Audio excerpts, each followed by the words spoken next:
Okay, super quick video today, guys, just to announce that I no longer have to wear hats on the channel. Cool, we good? Sweet.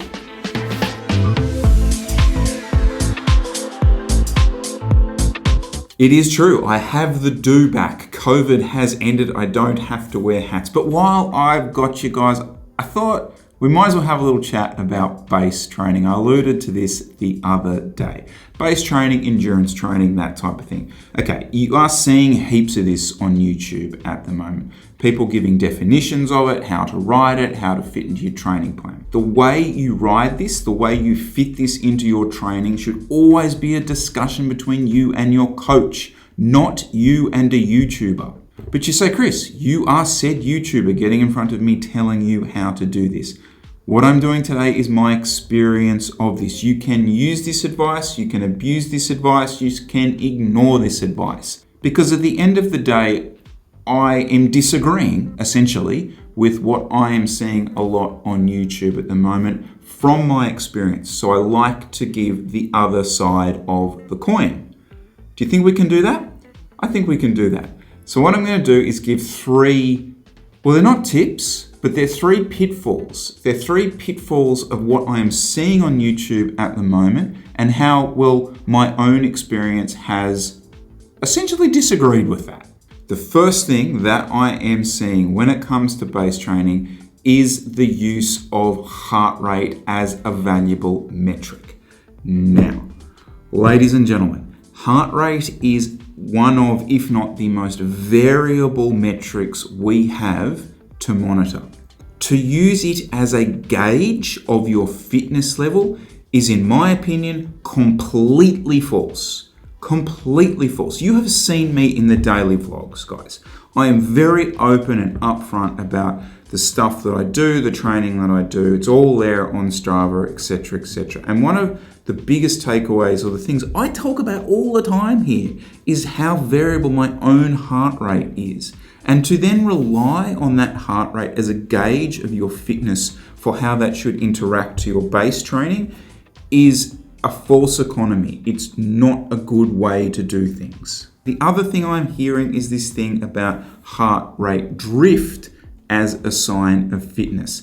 Again, this is just too variable. Conditions play such a dramatic role in this that it is not a valuable metric for you. For example, if it is hot, if the temperature changes throughout your effort, especially when you are doing base training, which is going to be longer efforts, or not efforts, but longer sessions, you are going to see heart rate drift throughout that day. So please, my first thing is do not use heart rate as a baseline for your endurance fitness. Heart rate is a fantastic tool looking back. So for things like heat, it's a really good way of seeing how heat affects certain performances from you. So you can look back at a race or a ride you might have done in the hot weather and you think, oh geez, my heart rate really spiked there. Maybe I hadn't heat acclimatized enough. That's where it's a really valuable metric, not as a baseline for endurance fitness. The second thing that I really have to disagree with is using the trainer in erg mode for endurance or base riding. For me, this is wrong on so many levels. The first, that just sounds like literally the worst thing ever to do. Like, okay, if you had a scale of your enjoyment of life, okay, and up here is, getting married and having kids, and, just underneath that is, doing the Col de Glibière or the, Alpe d'Huez or something like that, very close to having kids, all the rest of it. Down there near death, somewhere near death, is getting on a bike and riding endurance on erg mode. Okay, so just to actually put into perspective that we're doing this for fun, that is the worst bit of advice I've ever heard in my life. There's two other elements here that are really important to mention about why I would not suggest erg mode to do this. The first, firstly comes back to the first point, which is you are going to see heart rate movement or this heart rate variability or drift in erg mode on a trainer, quite simply because body heat is going to affect you and your heart rate is going to elevate. So first thing there is that to use heart rate and then be told that you got to jump on a trainer and use erg mode, no. They're going to contradict each other. As you guys know, the way erg mode works is it gives you that 360 degrees of resistance. Now, that is not a sustainable effort or ride for you to do on a trainer, especially again, given we're trying to work in the scope of endurance-based training. Jumping on a trainer, putting it in erg mode, fatigues me far quicker, meaning I'm not going to get the benefits of an endurance or base ride because I can't do it as long as I could do it on the road. Now you say, Chris, but I only have limited time. I'll get to that in point 3. But I just want to say this. Point 2, pitfall.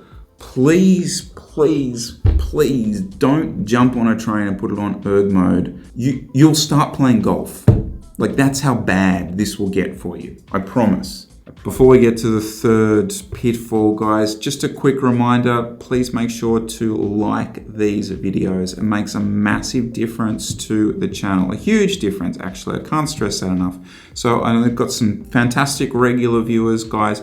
If you could all give the video a thumbs up, that makes a massive difference. My 3rd pitfall, it's not so, actually, this isn't so much a pitfall. I just really want to clarify something with this, because what a lot of the stuff I'm seeing at the moment, I absolutely agree with, which is most people aren't riding their endurance or their base rides correctly.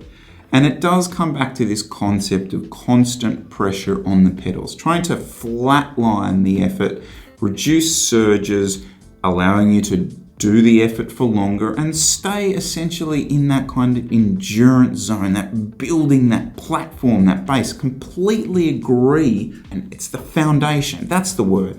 One of the guys used it in his video where he was talking about, and it's the foundation of bike riding as an endurance sport.